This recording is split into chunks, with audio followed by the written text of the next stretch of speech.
Burning Rangers is a strange, cumbersome semi-delight, and the only way I can think to even begin to review this is to start where I'd normally end. So I'm going to summarise now, and then I'm going to cover things in detail. Burning Rangers is an ambitious but incredibly short attempt to create a 3D game for the SEGA Saturn that tries to steer away from combat. It often falls massively short of its ambitions, it's a pig to control, and a large chunk of it simply doesn't work as you'd expect. It's a product of its time, while also being quite a standout for its home console, but all things considered, it's a bit wonky. Is it worth the roughly £200 asking price it's currently going for on eBay? No. I can't think of many games that are worth that price, but Burning Rangers certainly isn't one of them. It's a curio. It's often charming, it's rarely perfect, it's never worth £200. Burning Rangers was developed in 1998 and ended up being one of the last games released for the SEGA Saturn. You take control of either anime man or anime woman, your choice, and play through 4 levels over the course of about 3 hours. Yes, it is that short.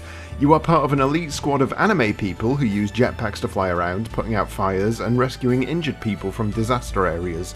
The game takes place in 3D and the camera takes place in a world of its own. Overall, the game was met with pretty good critical success, although consistently peppered with backhanded criticism.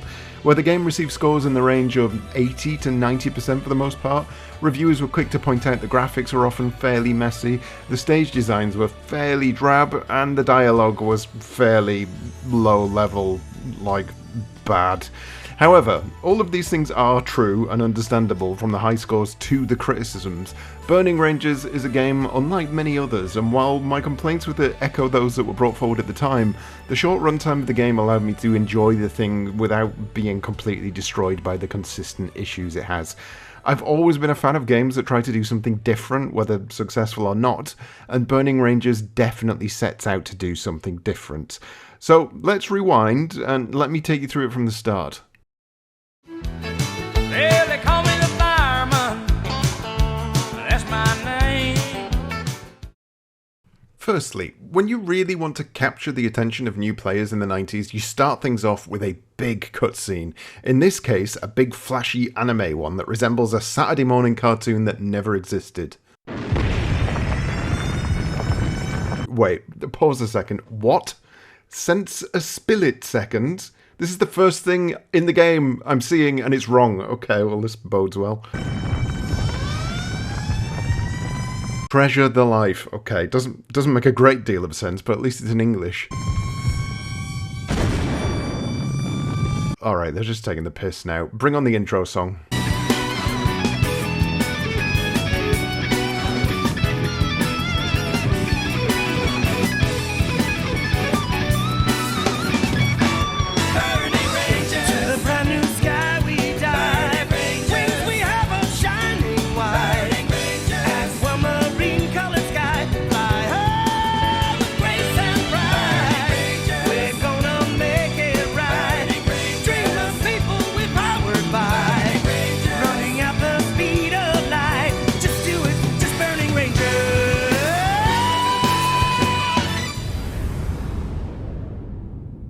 Now, does that not get you right in the mood for being a futuristic fireman? It sure as hell did for me. From there, you hit the main menu. You've got a few basic options. Well, okay, I mean, if you want people to have motion sickness just from the main screen, that's fine. Anyway, starting up the game, you can pick between Shu Amabane or Tillis, who doesn't have a surname for some reason, but she is prettier than Shu by a hair, so I decided to play as her instead. The game will warn you straight away that you need the volume up, and that is a definite. The game relies pretty heavily on sound, so take note. Anyway, it's tutorial time. Let's meet the crew. Okay, are you ready? I'm going to take you through the basics. Mastering these techniques are critical to becoming a ranger. I'm Chris Parton, the leader of the Burning Rangers. Wait, Parton? Parton? I'm not sure anyone in the history of Earth has ever had the surname Parton spelt like that. And your navigator for this exercise. Chris always monitors our situation and provides us with updates. Make sure you listen to her carefully, because it may save your life. This is Reed Phoenix. He'll be helping you with the basics. Ah, Lead Phoenix. There we are. A good Christian name. Definitely not a made-up anime name. Relax. Don't be nervous. Are you ready? Press the R button to look to your right. This is probably the first time you'll remember that 3D games without dual analogues are cumbersome at best. L and R control the camera positioning, and they work in 90-degree increments. Outside of this, the camera will always flip to behind your lead character when they're moving. This means that if you're trying to jump in a specific direction, you better make damn well sure you're facing the right way first, otherwise that camera will kill you faster than anything else does. Use the D-pad to move in the direction you want to go. Over the course of a short training section, you're taught how to jump, how to float, how to shoot, how to rescue people, how to open doors, and... Okay, next exercise. Tillis, I'd like to introduce you to Big Landman. I'm sorry, what? I'd like to introduce you to Big Landman. Sorry, can you just repeat that name? I'd like to introduce you to Big Landman. And you might have seen him on TV or in the newspapers. I certainly have not. A ranger can never be too careful. If you don't understand what I'm talking about, don't worry. You'll understand what I'm saying later. That's really helpful, Big Landman. Thank you very much, Big Landman. Big fucking Landman. Jesus Christ, game. Why is he wearing a crop top? Why is he called Big Landman? Why is he basically just a futuristic Mr. T? You can jump up by pressing the jump button. Anyway, as I was saying, you're taught how to do all the basic shit. The main things you'll need to know are that crystals are used in the same way that Sonic's rings are used. When you get hits, you drop them all and you have to scrabble around to pick them up. To put out fires, which is your main task for the most part, you shoot your laser gun thing at them. This releases crystals, but you can charge up a more powerful shot that does more damage to heavier fires. Using that, however, means that crystals aren't released, so you can either pepper things with shots and get some crystals out, or you can nuke them from orbit and get an out. That's about it, really. The game is fairly simple and flexible in the tools it provides you. Oh yeah, here's Sho Amabane. One line of dialogue is enough to make me glad I didn't pick him. Man, I am psyched. He sounds like a right prick. Now it's your turn. Put out the fire and collect the crystals.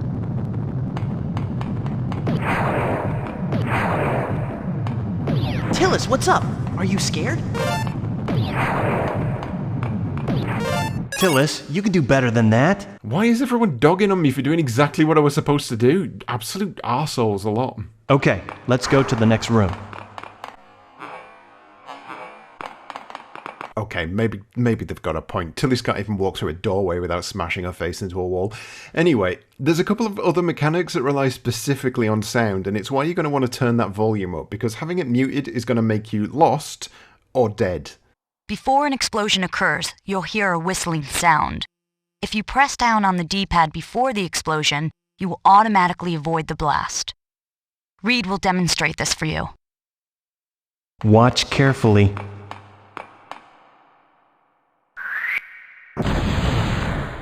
Now, this mechanic is cool as hell, and it makes you feel like an absolute firefighting ninja when you get it right.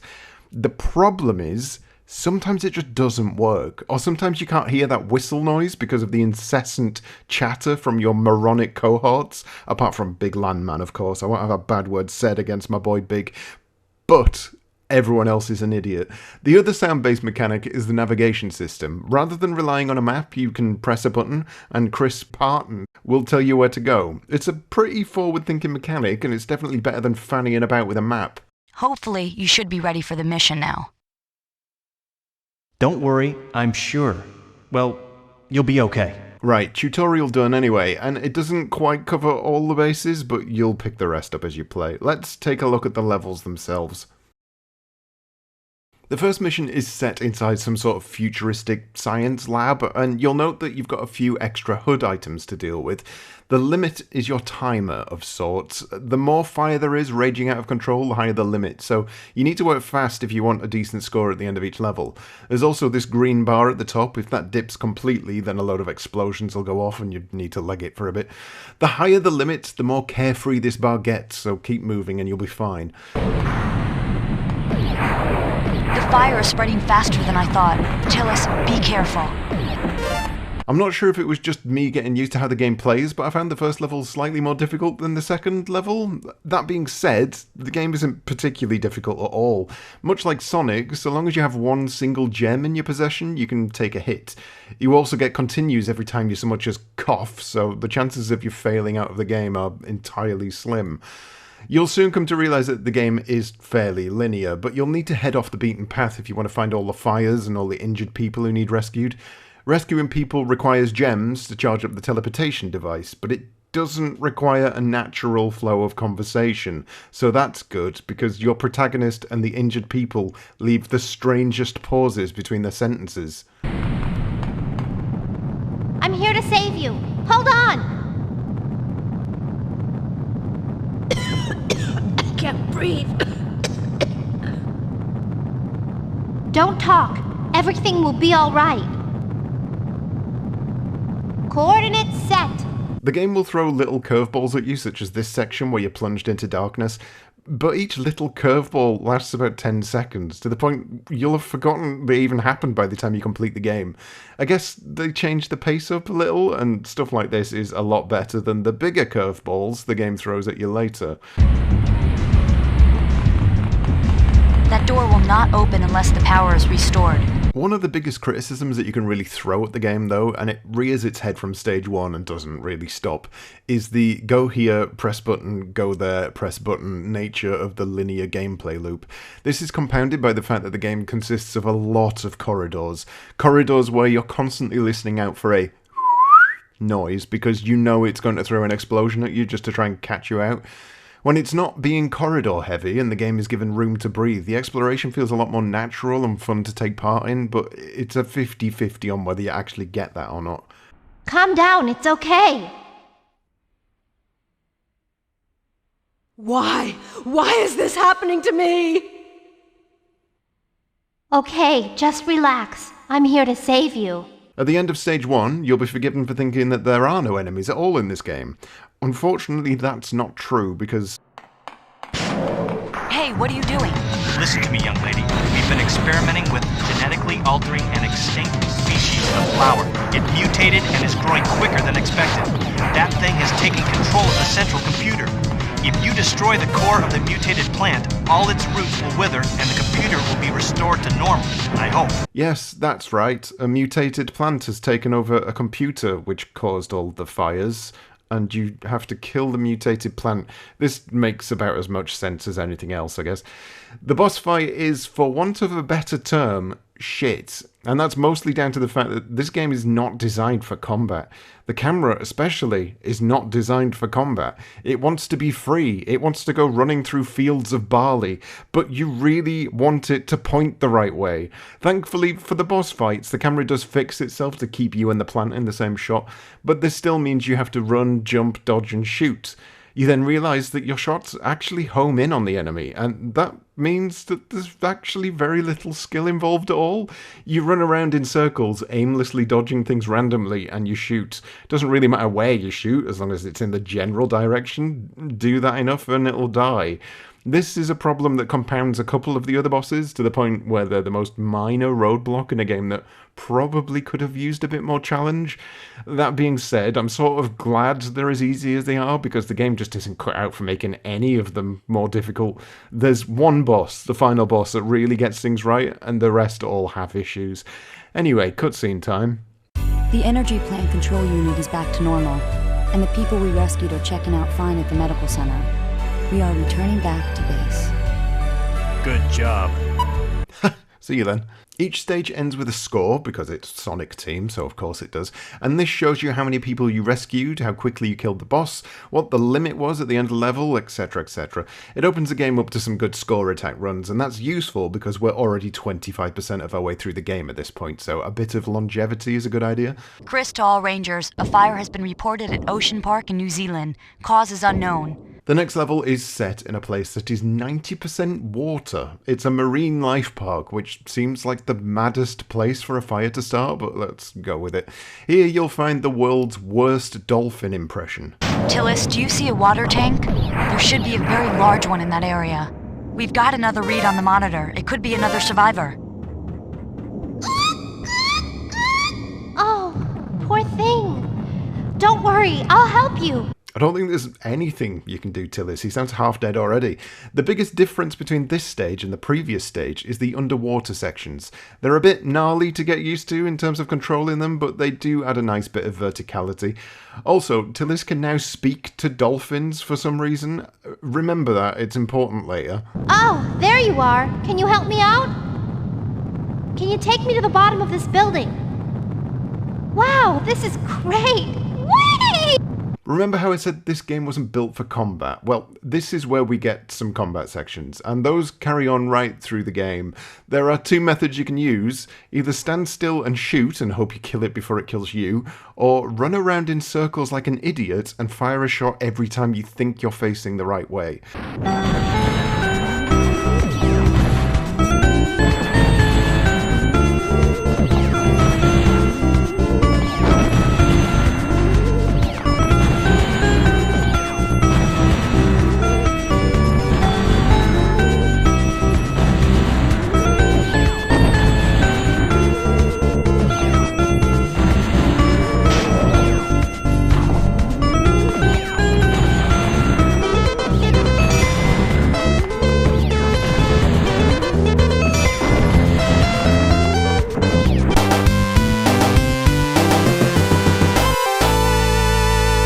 There is absolutely no scope to move and aim at the same time.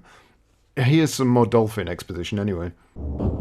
I won't be able to provide accurate navigation data while you're in the water, so be careful. We're running out of crystals! I can't transport any more survivors! Show's on his way. Hold on, Tillis. The reading is right at the connecting joint. Boy, what are you doing here? Tillis, what is he saying? He says there is a monster below. He says it's been the cause of this mess. What? Can you take me there? Why can Tillis speak to dolphins? Like, how does she understand him? This is never explained. Right, the fires have been started in this area by a giant robot fish. Again, no real explanation as to what this fish is doing here, but you'll get used to having nothing explained. The idea is to stand on these wireframe platforms and, once again, spray and pray your weapon until it's dead. The biggest issue you're going to have is moving from platform to platform, because the camera does not give you the room required to maneuver, so as well as spray and pray, you'll also have to jump and pray. Either way, once again, not particularly difficult once you know what you're doing.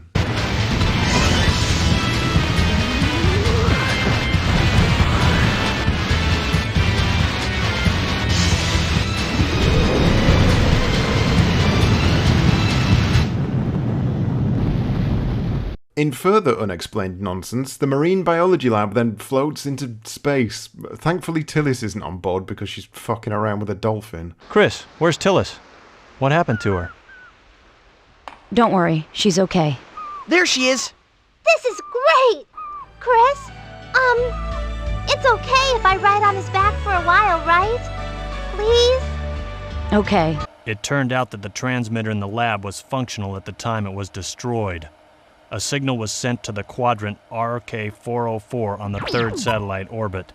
An old space colony is being disassembled in that sector. Investigate the area and find the other transmitter. Find out who the signal was sent for. Understood. We're already on our way.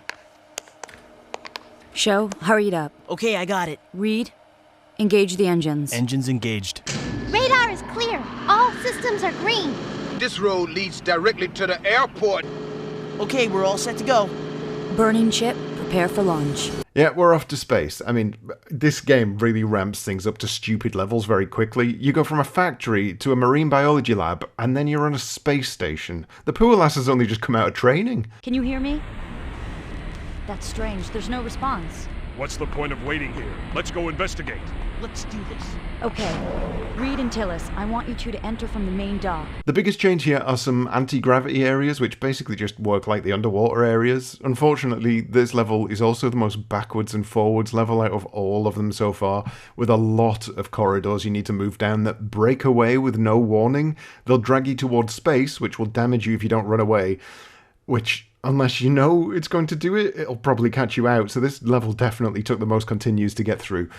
Outside those hazards, there's these massive robots, which are dealt with like every other enemy. And then you meet up with this kid who gets more screen time than any of the other injured people, and I wish he didn't, because I hate him. I thought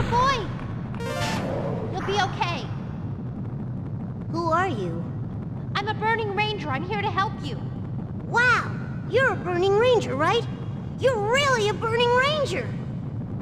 Yes, and I'll give you an autograph later. Chris, I'll transport him. Set coordinates.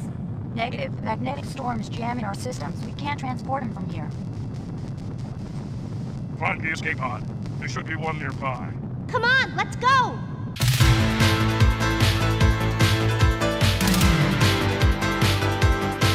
This must be the escape pod. Hurry, get on!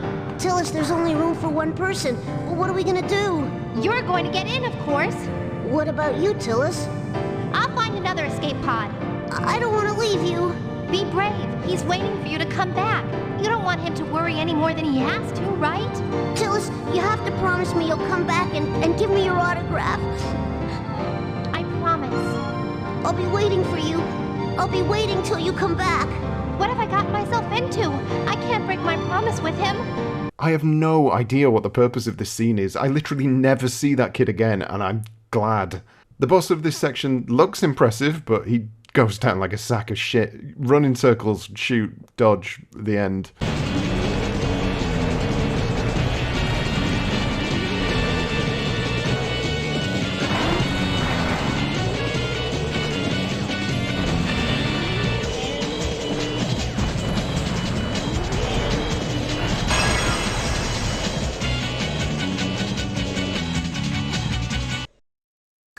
Chris, come in. Hey, Big, do you copy me? Run for your life! Huh? What is that? Where did it come from? We've got trouble. It's absorbing the colony. I told you what I was gonna do to you next time you try to take me on an airplane, didn't I? Tillis, listen, you've got to get out of there. Tillis! If you have no idea what is happening right now, then we're both thinking the same thing. Level 4 is set in space again, because fuck it, we're already here, what's the point in going back? This level combines all the things I dislike about the game into one arseache of a level. Lots of enemies to blindly fire at? Check. A platforming section where you have to constantly wrestle with the camera. Oh man, check so hard, check so goddamn hard. I cannot tell you how much I hated this section.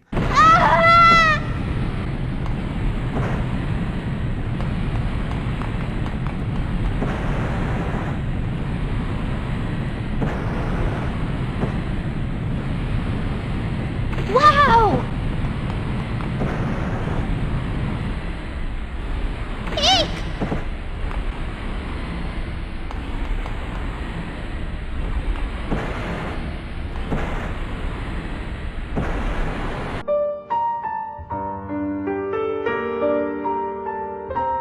At the top of this bollocks, you come across a mini-boss of sorts. Guess what you have to do?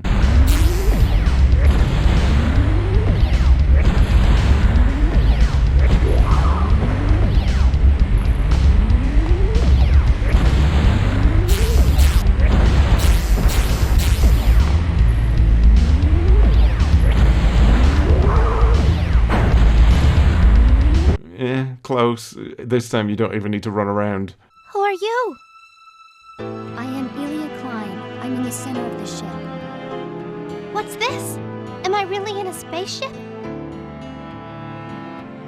At the age of 16, I was infected by an incurable disease. What does any of this have to do with being a fireman? Cut out the jibber jabber. Don't be babbling like a fool. Say what you got to say. That's all. Then shut your dang pie hole. Okay, gameplay change-up time, and it's unfortunately for the worse.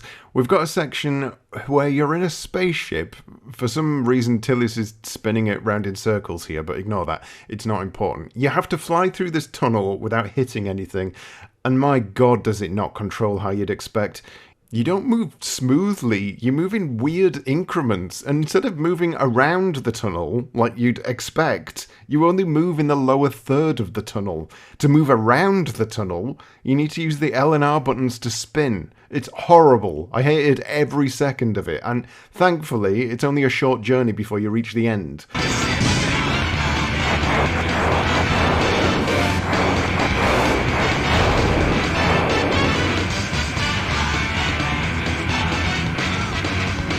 Entering the ship's central area.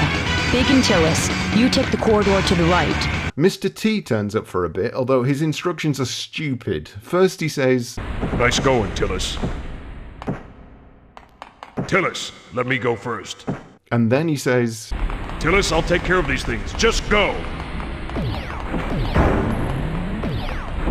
There's my hypersleep unit. So you tried to go, but you can't because the bloody door is locked until this snake thing is taken care of, so he's talking bollocks. Are you okay? Big, you're the man.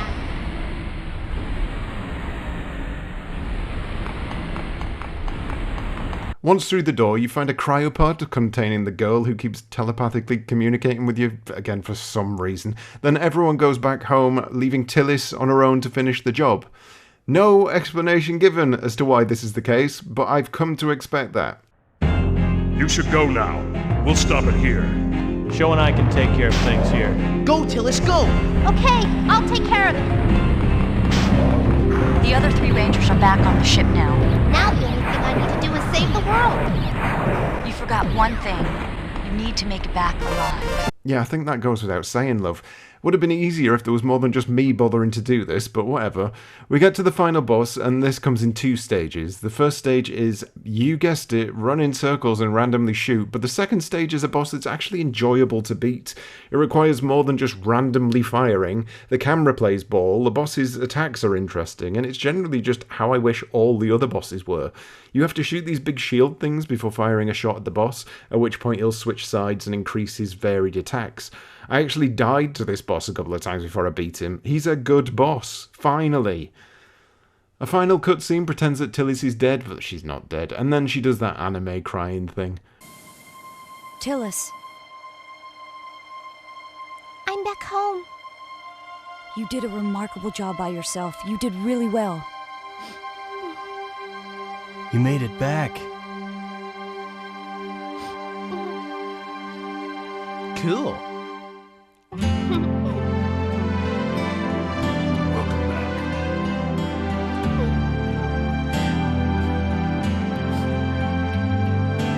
I'm home! Freeze frame! And that's it. That's Burning Rangers. So let's re-summarise. I've dogged on this game a lot throughout the course of this video, and with good reason. There's a lot about this game that simply doesn't work. But even though I've taken a massive dump on it throughout, I still enjoyed my time with it from start to finish. I was either enjoying it because it worked well in parts, but I was also enjoying it when it wasn't quite working well. It was like comedy jank. Rarely did the game become massively frustrating outside this section where I had to climb up a ridiculous tower, and this section where I had to fly a stupidly controlled spaceship. Everything else got a pass just based on the age of the game and what it tried to achieve. I see a lot of people clamouring for a remake of the game, and I just don't see it being worth the task. What the game really needs is a proper sequel. There are too many issues in the core gameplay that, brought back into the world of 2021, don't really stand the test of time. Level design in particular could get the room to breathe that it really needs if a new game was built with the same core idea. That of a bunch of anime heroes going round putting out fires and doing ninja jumps whenever they hear a whistle noise. Big open areas that loop in and out of each other would work absolute wonders, and it's a shame that Sega seems to have largely left Burning Rangers on the funeral pyre, because there's an idea here that most definitely needs the right platform to get the best out of it. So, would I recommend this game? As much as you're probably expecting a no overall, I think it has to be a yes. It's short enough that you'll get through it in an afternoon, and it's worth experiencing just to see what Sonic Team tried to do here. There's really not a lot like it, and if you can forgive its age-worn aesthetics and its bigger foibles, you'll find there's a diamond in the rough here that definitely deserves to be polished.